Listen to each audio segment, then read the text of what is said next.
¿Qué tal, amigas, amigos? Muy pero muy buenos días y gracias por escuchar Resonancias de Fe.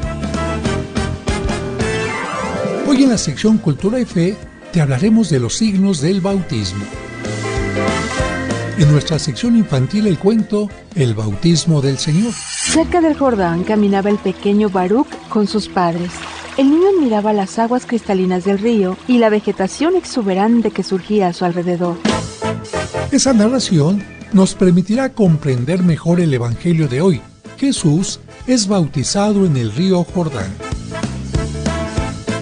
En el santoral te diremos qué día se acostumbra a bendecir a los animales en la iglesia. Y además, hoy les responderé algunas preguntas sobre Mimex. Todo esto aquí en Resonancias de Fe, con el Padre José de Jesús Aguilar Valdés, la voz amable de la radio.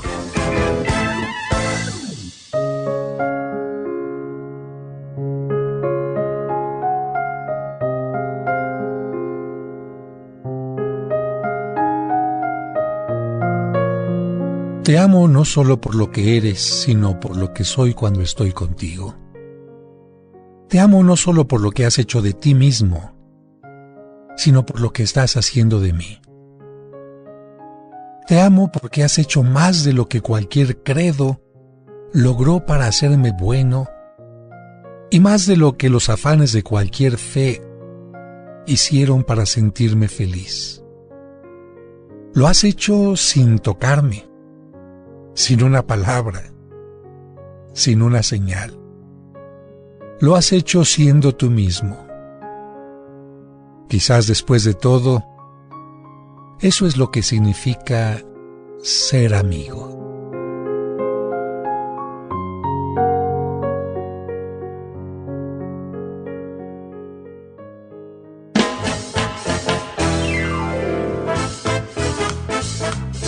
Muchas gracias por escucharnos y por ser parte importante de este programa que hacemos para ti con mucho cariño.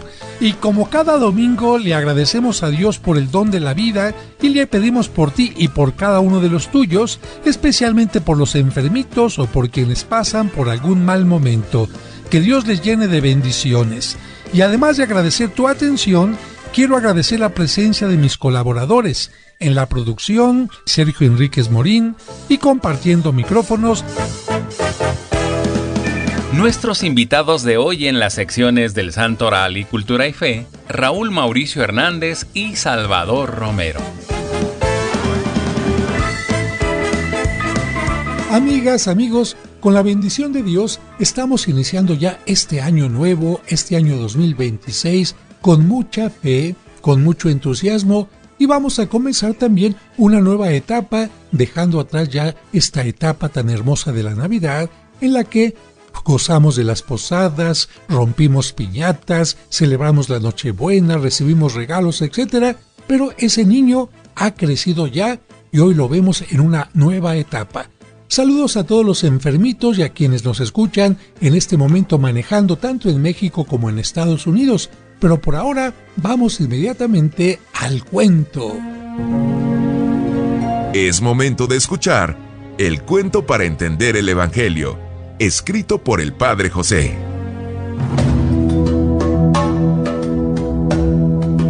El bautismo del Señor.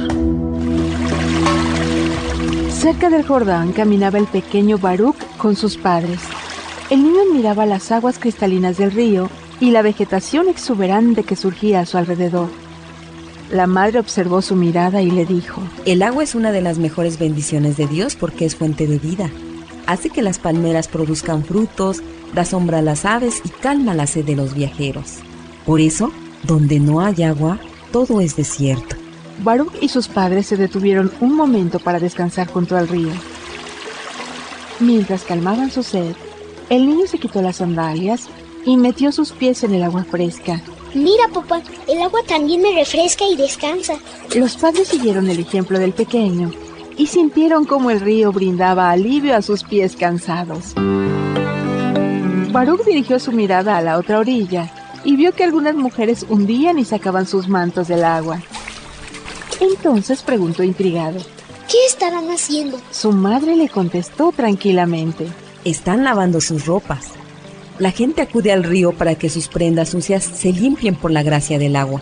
Como el agua también es limpieza, podrás ver más allá algunas personas que se están bañando. ¿A dónde se van? ¿Dónde quedan las manchas de la ropa y la suciedad de las personas? Su papá le dijo. Se quedan en el río. El río las absorbe. Al escuchar la respuesta, el niño comentó. ¿Entonces el río carga con las manchas y la suciedad de los humanos? Los padres de Baruch sonrieron ante el ingenuo comentario. Después continuaron su camino hacia Jerusalén y siguieron caminando por la orilla del río.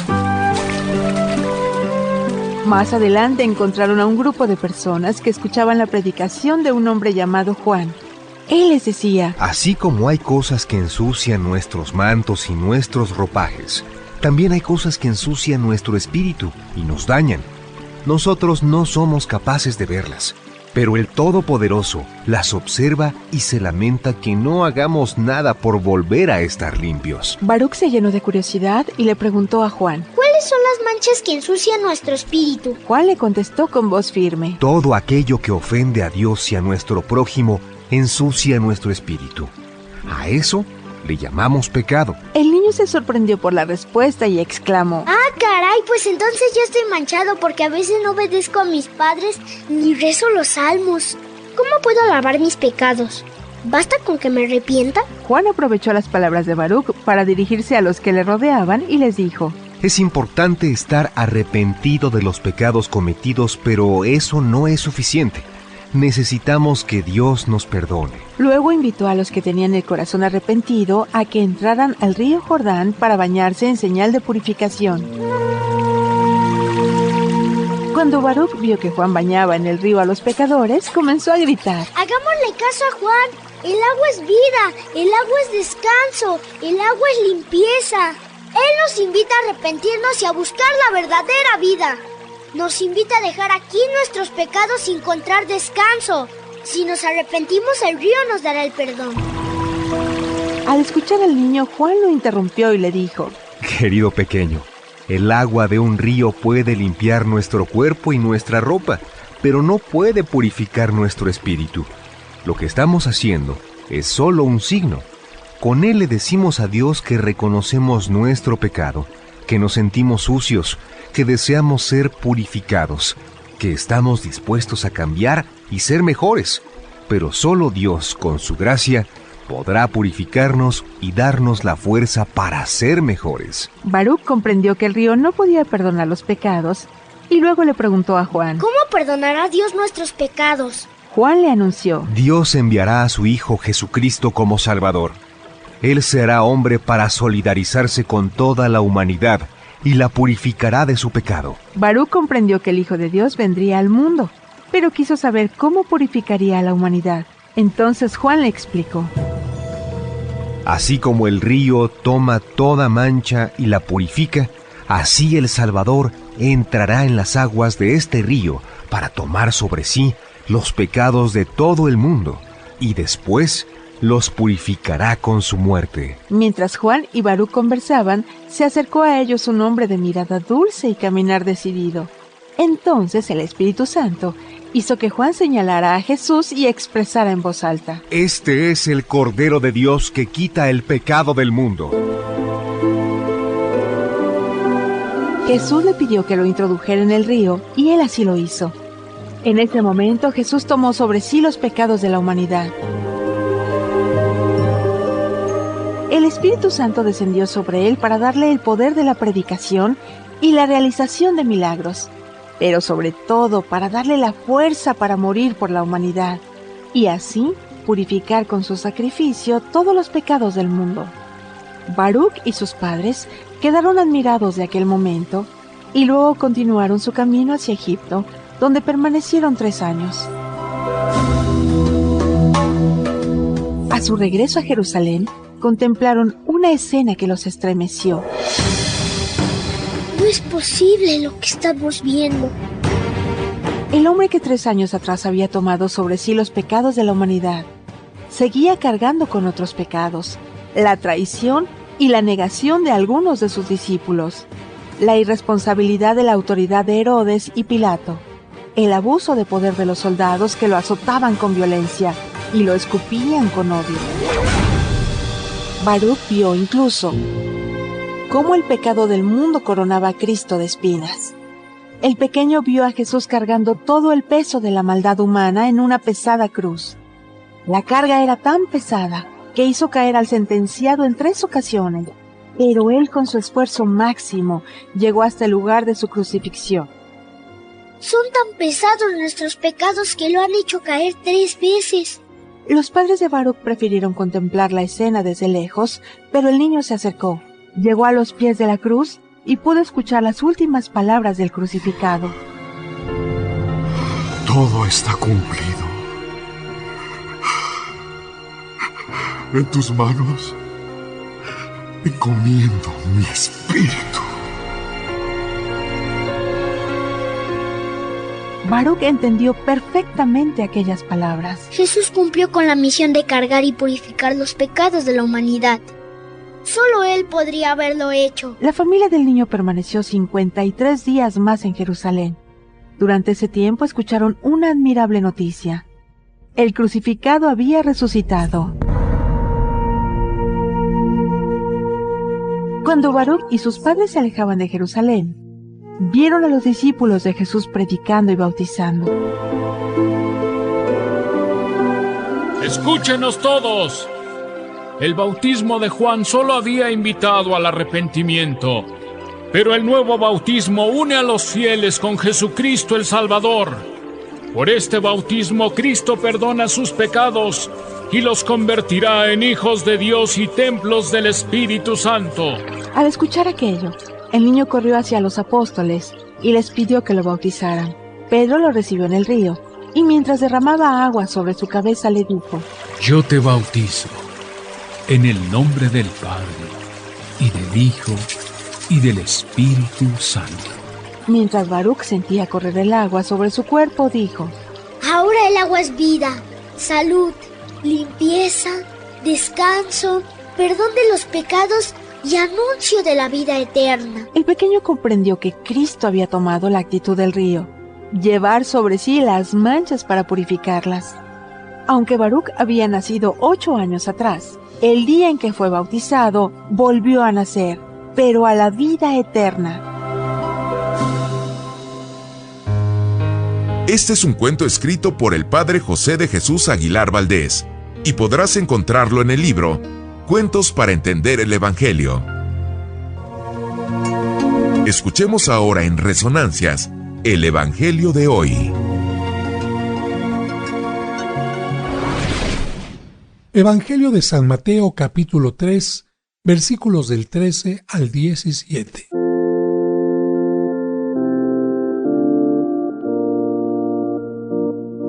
En aquel tiempo, Jesús llegó de Galilea al río Jordán y le pidió a Juan que lo bautizara.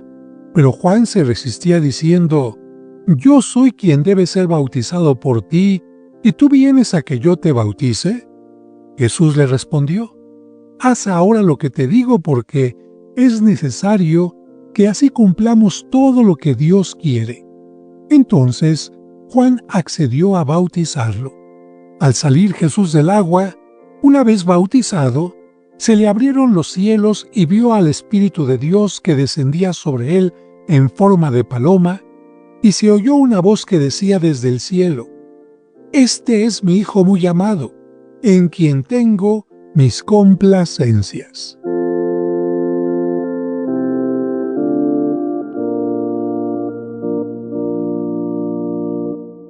Queridos hermanos, hermanas, durante el tiempo de Navidad hemos contemplado a un Jesucristo niño acompañado de sus padres, mostrando cómo el Hijo de Dios aceptó la limitación humana por amor a la humanidad.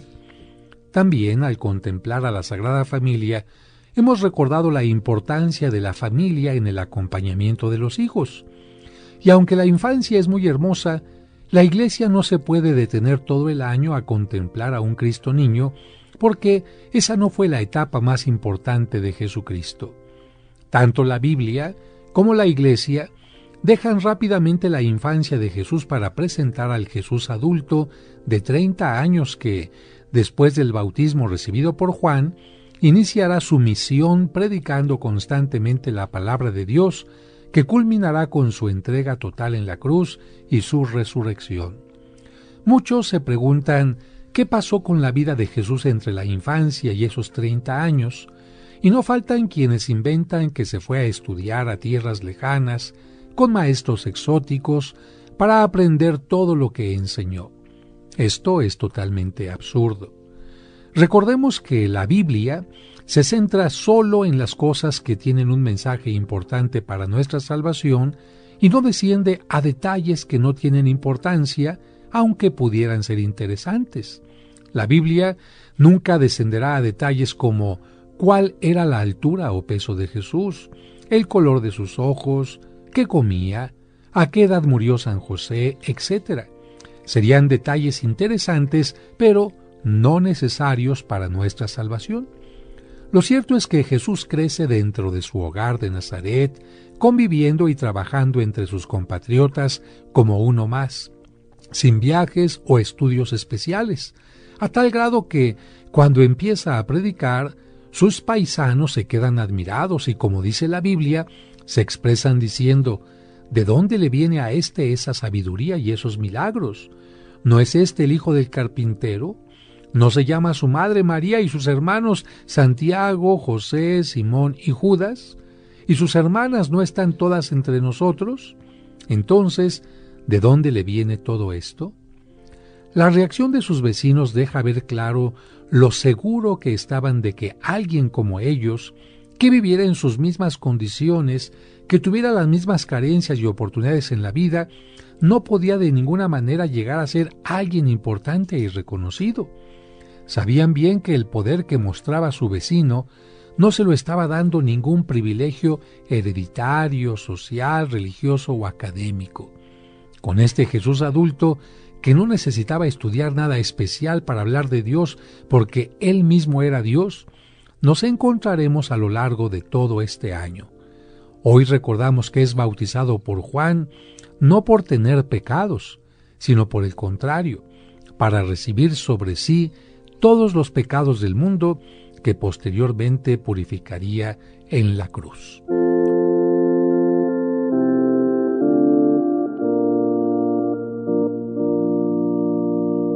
Y listo el equipo para hablar de los santos y santas de la semana.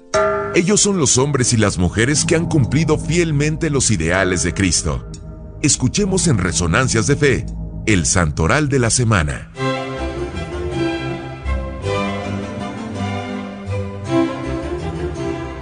El 11 de enero se celebra a San Higinio y San Teodosio. Teodosio significa regalo de Dios. Nació en Turquía en el año 423. Hizo una peregrinación a Jerusalén, Belén y Nazaret, y allí decidió dedicarse a la vida religiosa para atender a los peregrinos que visitaban Tierra Santa. Construyó 3 conventos cerca de Belén, uno para los peregrinos que hablaban griego, otro para los que hablaban idiomas eslavos y el tercero para los de idiomas orientales como hebreo, árabe y persa. También construyó 3 hospitales, uno con asilo, otro para los que sufrían toda clase de enfermedades y el tercero para los que padecían enfermedades mentales. Esta idea era muy nueva en esos tiempos y poco frecuente en el mundo. San Teodosio nos enseña a orar por los peregrinos y tener atención amorosa a los enfermos. El 12 de enero se celebra a San Arcadio. Su nombre es griego y significa feliz. Fue martirizado en el año 304 en Mauritania, lo que es hoy Argelia, al norte de África, bajo la persecución del emperador Diocleciano. El emperador romano había decretado que todo cristiano debería ser asesinado sin piedad y sus propiedades pasaran a manos del imperio. Durante las persecuciones anteriores que habían iniciado en el año 67, los cristianos y los sospechosos de ser cristiano tenían derecho a un juicio. Para probar que no eran cristianos o que renegaban de su fe, se les pedía que ofrecieran un sacrificio en honor de los dioses paganos, quemando un poco de incienso delante de su escultura. Si lo hacían, simplemente se les dejaba en total libertad. Si se rehusaban, eran martirizados. Pero en la persecución esta de la que estamos hablando ahora, de Diocleciano, los militares entraban a las casas y miles de cristianos eran torturados y asesinados sin esperar la sentencia de un juez ni tener derecho a un juicio. Arcadio nos enseña a dar testimonio de la fe aún en los momentos difíciles. El 13 de enero se celebra a San Hilario. Su nombre significa amable y sonriente. Nació en Poitiers, Francia, en el año 315. Cuando tenía 30 años, se convirtió al cristianismo y se hizo bautizar junto con su esposa y su hija. Durante 10 años estudió en Poitiers, Roma y Grecia. Se ejercitó en la poesía y aprendió elocuencia y estudió la filosofía de Platón. Combatió al arrianismo, herejía que afirmaba que Jesucristo era solo humano pero no Dios. Defendió con sabiduría la divinidad de Jesucristo. Aunque San Hilario estaba casado, por su vida ejemplar y por su manera de enseñar la fe, el pueblo le pidió que aceptara ser su obispo. Su esposa y su hija lo animaron a aceptar la invitación y se retiraron a la vida religiosa. San Hilario introdujo en Europa la costumbre de entonar himnos cantados durante las ceremonias religiosas. Murió el 13 de enero del año 368 y también ese mismo día, el 13, celebramos a los mártires Gumersindo y Hermilio. El 14 de enero se celebra a Santa Macrina y a San Félix. Félix significa hombre feliz. Nació en Nola, pequeña ciudad de Italia a 20 kilómetros de Nápoles. No obstante vivir en el tiempo de las persecuciones romanas contra los cristianos, decidió ser sacerdote y enfrentar el peligro. Sobrevivió a las persecuciones de los emperadores Decio y Valeriano. La comunidad lo eligió como obispo, pero él por la humildad no aceptó y siguió evangelizando como simple sacerdote. Aunque no fue martirizado, dio testimonio de su fe soportando muchas dificultades. Murió el 14 de enero del 260. El 14 de enero también se celebra a Nino de Georgia y al obispo Juan de Rivera. El 15 de enero se celebra a San Macario y a San Pablo el Ermitaño. No se trata de San Pablo apóstol, sino del primer ermitaño de la Iglesia. Pablo significa en griego pequeño. Él nació hacia el año 228 en Tebaida, junto al río Nilo en Egipto, cuya capital en aquel tiempo era Tebas, de ahí el nombre de Tebaida. Él se propuso ayudar a las necesidades del mundo y a la conversión de los pecadores haciendo penitencia y oración, porque se puede ayudar con la vida práctica, pero también con la vida de oración. Se le llama ermitaño porque se fue a vivir en el desierto. La iglesia llama ermitaño, recuerden, al que vive en una ermita, que es una habitación solitaria retirada del mundo. Pasó en el desierto más de 70 años. Al final de su vida se encontró con otro ermitaño que vivía en el desierto y que casi todos conocemos porque tenía un afecto especial por los animales, y era San Antonio Abad, llamado también Antonio el Grande.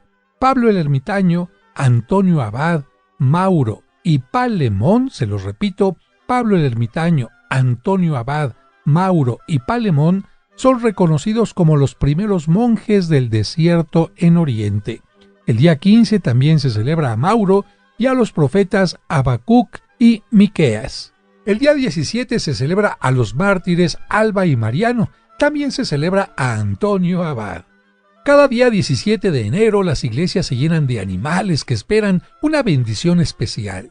No es extraño ver en las capillas de Xochimilco caballos, burros, gallinas y hasta cerdos. En la Catedral de México o en la parroquia de San Fernando en Puente de Alvarado y la calle de Guerrero se hacen presentes perros, gatos, canarios, hámsters y todo tipo de mascotas que esperan ¿qué? El agua bendita del día de San Antonio Abad.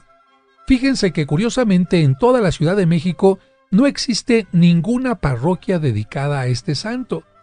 En la línea 2 del metro de la ciudad existe una estación con el nombre del santo. ¿Por qué? Porque se dedicó en honor a una capilla abandonada que se encuentra precisamente en ese lugar.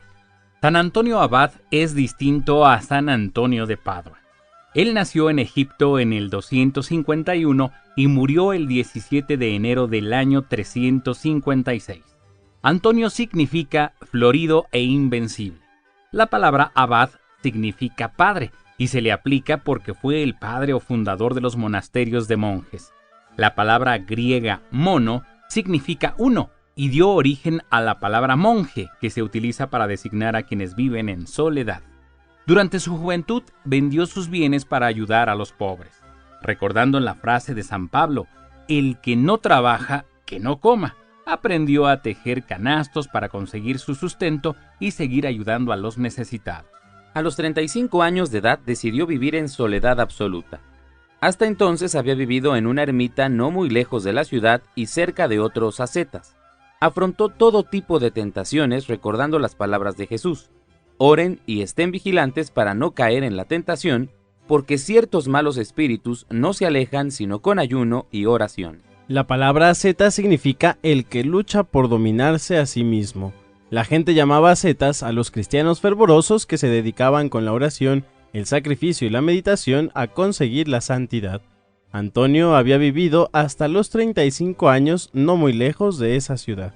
Fíjense que como la gente de aquel tiempo creía que las almas en pena espantaban en los cementerios, como algunas personas lo creen ahora, Antonio decidió irse a vivir a un cementerio del otro lado del río Nilo para convencer a todos de que tal creencia era totalmente falsa. Desde entonces vivió en soledad absoluta. Se le considera protector contra los animales peligrosos porque, según la tradición, alejó con la simple bendición a las serpientes venenosas que habitaban el cementerio. También se le consideró protector de los animales domésticos porque alejaba de ellos toda plaga o peste. Esto hizo que en sus imágenes se le acompañara de un cerdo, un perro y un gallo. Los campesinos engordaban a un cerdo y lo sacrificaban el 17 de enero para repartirlo entre los más pobres. La fiesta de San Antonio Abad, amigos, es una oportunidad para reflexionar en el cuidado que merecen los animales. Gracias a ellos tenemos compañía y además nos beneficiamos mediante su servicio, trabajos de carga, transporte, protección y alimento. Dios los creó para servicio y compañía del ser humano, pero lamentablemente hay muchos que los maltratan y abusan de ellos. No faltan quienes compran con cariño cachorros o animales exóticos, pero una vez que estos crecen, los abandonan a una suerte cruel. Aprendamos a respetar a la fauna, que es parte importante del ecosistema y de la hermosa creación. Y si tienes un animalito, pues llévalo a bendecir en este día.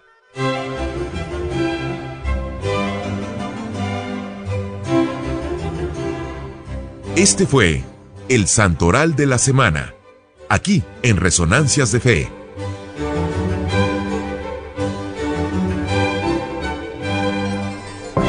Esta es nuestra sección, Cultura y Fe.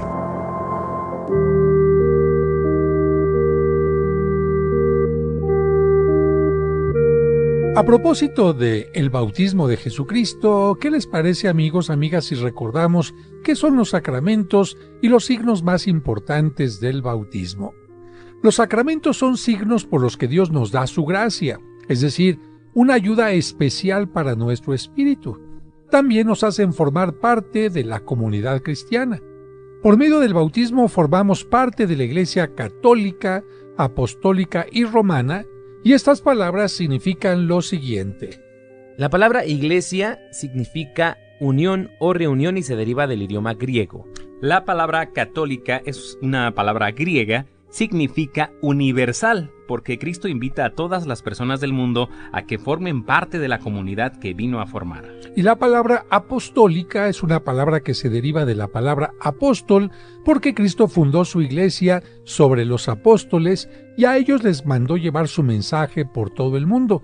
Entre los apóstoles dio autoridad a San Pedro. El sucesor de San Pedro es desde entonces el Papa y él es nuestra más alta autoridad dentro de la Iglesia. Finalmente, la palabra romana se le dice de esta forma porque en Roma fueron martirizados los apóstoles Pedro y Pablo y cerca de sus tumbas se decidió hacer la sede del Papa. Para formar parte de la Iglesia se necesitan 3 cosas. ¿Cuáles son, Sergio? La primera, tener fe en lo que predicó Jesucristo y en lo que enseña la Iglesia. La segunda, vivir conforme a sus enseñanzas. Y la tercera, recibir el bautismo. Tenemos que recordar que el papá o la mamá pueden pedir el bautismo para los niños que aún no pueden decidir por su cuenta, pero en ese caso deben comprometerse a educarlo en la fe con la ayuda de los padrinos. En el caso de personas adultas que se quieran bautizar, pues ellos mismos solicitan el bautismo y ellos mismos se comprometen a vivir de acuerdo a las exigencias de la fe. Cuando se bautiza a un niño es necesario esperar hasta que tenga la edad adecuada para recibir los sacramentos de la confirmación, y la Eucaristía o Primera Comunión. Cuando se bautiza a un adulto, se le dan los 3 sacramentos en la misma celebración. Para poder comulgar en la celebración no necesita confesar sus pecados porque por el bautismo se le perdonan todos los pecados que haya tenido hasta ese momento. Los pecados graves que cometa después del bautismo deberá confesarlos por lo menos una vez al año. Así que recuerden, cuando se bautiza a un adulto se le tienen que dar los 3 sacramentos juntos y para comulgar no necesita confesarse porque el bautismo le perdona todos los pecados que tenga hasta ese momento. Además, el adulto que se bautiza deberá ir creciendo en el conocimiento de su fe mediante lecturas, pláticas o cursos que le ayuden a comprender y a vivir mejor su fe. Es importante que no olvide los principios básicos del catecismo. Y si en el caso de los adultos es importante que vayan comprendiendo cada vez más su fe, por supuesto que en el caso de los niños, además de irles preparando cada vez con información en el catecismo, es muy importante que vayan preparando su espíritu para que después del bautismo puedan recibir la confirmación y la primera comunión, porque el bautismo es el primer encuentro solemne con Dios, pero tenemos que irnos acercando cada vez más con nuestros conocimientos y nuestra forma de vivir a el autor de toda la vida. Para hacer más solemne el momento del bautismo y de los sacramentos, generalmente nos acompañan algunos de nuestros seres queridos y se suele vestir con un atuendo especial al niño o al adulto que refleja la alegría interna de sentirnos amados por Dios, que desea lo mejor para nosotros. A partir del bautismo, se tendrán que dejar atrás todos los momentos y actitudes que nos hicieron daño, que no nos sirven para crecer y ser mejores personas. Pero ahora vamos a hablar de qué signos se utilizan en el bautismo. Usted, amigo, amiga, los tiene bien claros porque hay gente que dice, pues yo nada más me acuerdo del agua. Pero yo creo que uno por uno vamos desglosándolos. Ustedes, Raúl y Sergio. ¿Quién comienza? El número 1 es el signo de la cruz. Al signar a la persona con la cruz se le recuerda que seguir a Cristo implica aceptar la cruz del compromiso, entrega, servicio e incluso, escúchelo bien, el martirio por dar testimonio de la fe. El segundo signo del bautismo es el óleo santo, llamado también óleo de los catecúmenos. Al ungir el pecho o la espalda de quien se bautiza, se le marca como hijo de Dios y se indica que Él lo protegerá como su pertenencia. La unción aleja al demonio. El aceite se utilizó como forma de marcar, ya que en la antigüedad era muy difícil disolver una mancha de aceite. En este caso, el sacerdote tiene la opción de ponerle solamente el óleo santo en el pecho o en la espalda o en ambos lugares al pequeño. Sobre todo, a veces los papás llevan a los niños con ropones tan complicados que parecen tamalitos que el sacerdote apenas tiene la oportunidad de abrirle un poquito en el cuello y ponerle tantito aceite, pero aunque sea muy poquitito, el signo queda marcado. Y vamos con el siguiente signo. El siguiente signo, el número 3, es el más conocido, es el agua. Es un elemento que significa la vida. El agua es tan vital que una persona puede durar varios días sin probar alimento, pero mucho menos tiempo sin beber agua. Donde hay agua, existe vida. Jesucristo quiso que a través de este elemento visible, el bautizado reciba algo intangible, el Espíritu Santo. El agua es el principal elemento del bautismo e indica que por él nos convertimos en hijos de Dios y en templos del Espíritu Santo. El agua nos indica el derecho canónico y también los libros litúrgicos.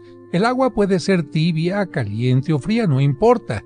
El agua puede ser de río o de mar, no importa. Si no hubiera agua limpia totalmente, se puede utilizar la que sea necesaria. Y recuerde que en caso de emergencia, cualquier sacerdote y cualquier persona puede bautizar al niño o a la niña en el hospital o donde se encuentre, aun aquellas personas que no sean católicas. Basta que la persona que le va a bautizar, usted puede decirle, por ejemplo, a la enfermera, yo sé que usted no es católica y mi niño está en la incubadora y yo no puedo entrar.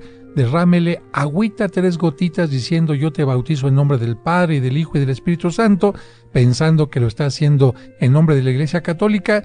y ese bautismo es totalmente válido. Vamos con el siguiente signo, Sergio. El signo cuarto es la vestidura blanca, y este precisamente es el signo de la dignidad del cristiano. Es importante que lleven a los niños vestidos de blanco, porque a veces de repente, ¡ay, es que le encontré un vestido rosita! ¡Ay, es que el azul se le veía primoroso! Recuerden, el signo blanco es un signo importante de dignidad de hijo de Dios. El siguiente signo, el número 5, es el crisma. Es el aceite perfumado que consagra al bautizado como sacerdote, profeta y rey. ¿Y dónde se pone este signo? Se pone sobre la cabecita. Este crisma también se podrá poner el día de la confirmación en la frente, o en el caso de que un hombre llegue a ser ordenado sacerdote, este mismo crisma se pone en las manos del sacerdote para consagrarlo. Por eso el crisma, repito, se utiliza en el bautismo, en la confirmación y en la ordenación sacerdotal. Vamos con el siguiente signo, Sergio. El signo número 6 es la vela, y esta se enciende del cirio pascual y significa que el cristiano se deja iluminar por la luz de Cristo y se convierte en sal de la tierra y luz del mundo. Los padres la reciben en nombre de los niños y se comprometen a educarlos en la fe, y se las entregan para que hagan su primera comunión. O se entrega también en el caso de que la confirmación sea primero, el día de la confirmación.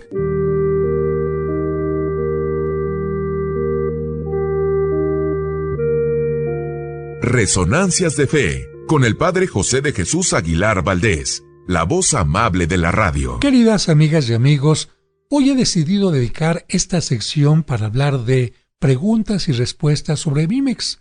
Que si Mimex es un medicamento. No, amigos, el extracto de agave no es un medicamento. Por eso, aunque muchos médicos lo recomiendan e incluso lo recetan, no se vende en farmacias ni necesita receta médica. Recuerden, Mimex es un alimento 100% natural que fortalece el organismo y un poderoso auxiliar en el tratamiento de enfermedades como cáncer, diabetes, gastritis, colitis, decaimiento, varices, etc.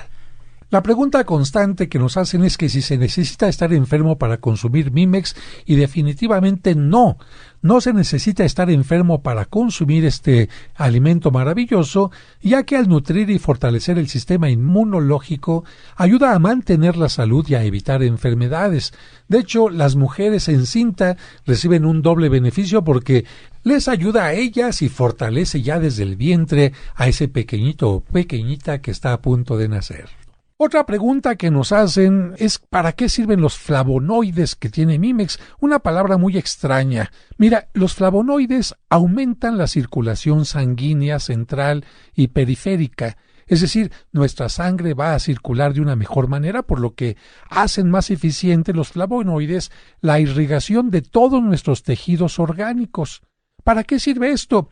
Bueno, pues esto beneficia especialmente a las personas en edad madura y senil, ya que los organismos con el paso del tiempo van perdiendo la capacidad para llevar a cabo esta función, especialmente en el cerebro, lo que provoca pérdida de memoria, característica de las personas que pues vamos aumentando de edad, se nos va olvidando todo. También si no hay irrigación de la circulación sanguínea, pues aparece constantemente cansancio, hay confusión, hay depresión y ansiedad. Muchos ancianitos lo que necesitan son precisamente flavonoides que les ayuden a esta irrigación. Además, el consumo de flavonoides aminora estos síntomas y hace más eficiente la irrigación del corazón y las extremidades. Al irrigar el corazón, pues estaremos evitando problemas de riesgo de un tipo cardíaco. Otra pregunta que nos hacen es ¿para qué sirven los antioxidantes? Esta palabra que está tan de moda ahora. Mira, los antioxidantes sirven para evitar un gran número de enfermedades, para conservar un aspecto físico sano y saludable y para evitar el envejecimiento prematuro. Ya hemos hecho muchas comparaciones en otras ocasiones y lo volvemos a repetir. Si a un aguacate lo atacan los oxidantes, pues ¿qué le pasa? Se pone negro. Si a un aguacate le ponemos un poquito de limón que tiene para el aguacate antioxidantes, el aguacate se mantiene verdecito. Pues lo mismo pasa con nuestro cuerpo.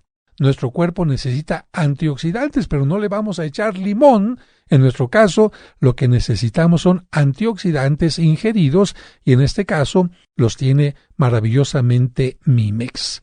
Y una última pregunta. Algunas personas están preguntando que si toman Mimex pueden suspender su tratamiento médico. Aquí en esto somos muy claros. No deben de suspender su tratamiento médico. El extracto de agave no sustituye los medicamentos o tratamientos indicados por el médico. Estos se deben de continuar juntamente con Mimex. Sin embargo, algunos consumidores comentan que su médico ve un avance importante en su recuperación al consumir el extracto, a tal grado que les llegan a disminuir o a suspender los medicamentos, pero esto siempre es bajo la recomendación médica. Así que recuerde, Mimex no es un medicamento, es un alimento que nos puede ayudar mucho, pero hay que seguir siempre el tratamiento que el médico nos ha dicho. Recuerden, si quieren más información de el extracto de agave Mimex, pueden marcar al teléfono de mi parroquia de 9 de la mañana a 7:30 de la noche en el 5555-667744. 5555-667744. Y de Estados Unidos pueden enviarme un correo a padrejosedejesus@hotmail.com, lo repito con mucho gusto, padrejosedejesus@hotmail.com, y yo les digo a vuelta de correo en qué banco de Estados Unidos pueden hacer su depósito o transferencia, y en unos 7 días estarán recibiendo en la puerta de su casa una caja con 12 botellas de Mimex. Mimex, Mimex, Mimex, aliméntate con Mimex. Él también se ha visto beneficiado con Mimex. Ella empezó a tomar el Mimex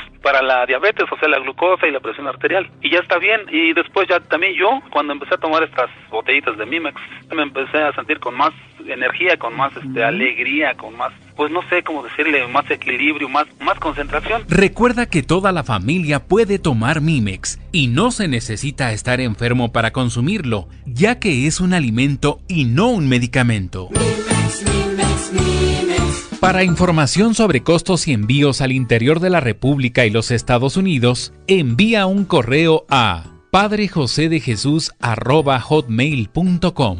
Lo repetimos, padrejosedejesus@hotmail.com. Mimex, Mimex, Mimex, aliméntate con Mimex. Resonancias de Fe, con el Padre José de Jesús Aguilar Valdés.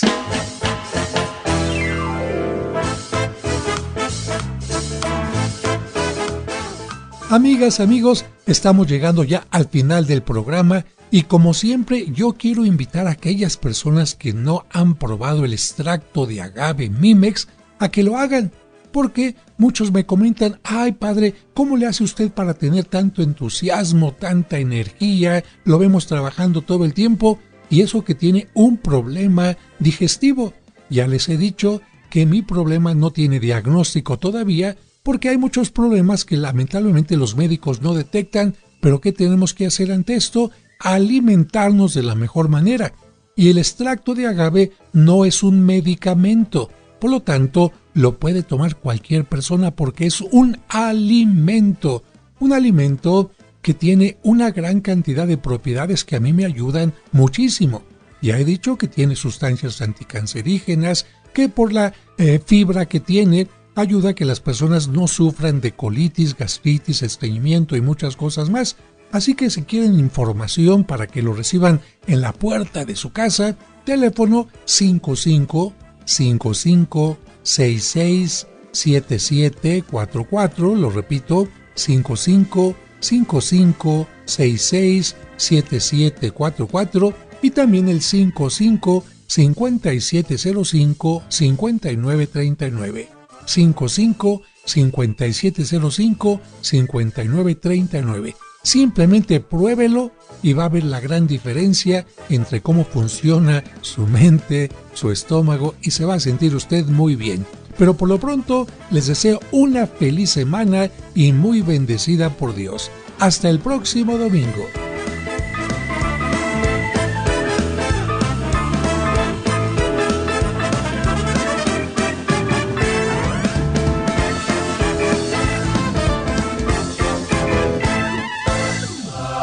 Esperamos que ahora que has aprendido más, tu fe te dé la seguridad y confianza para seguir adelante en la vida.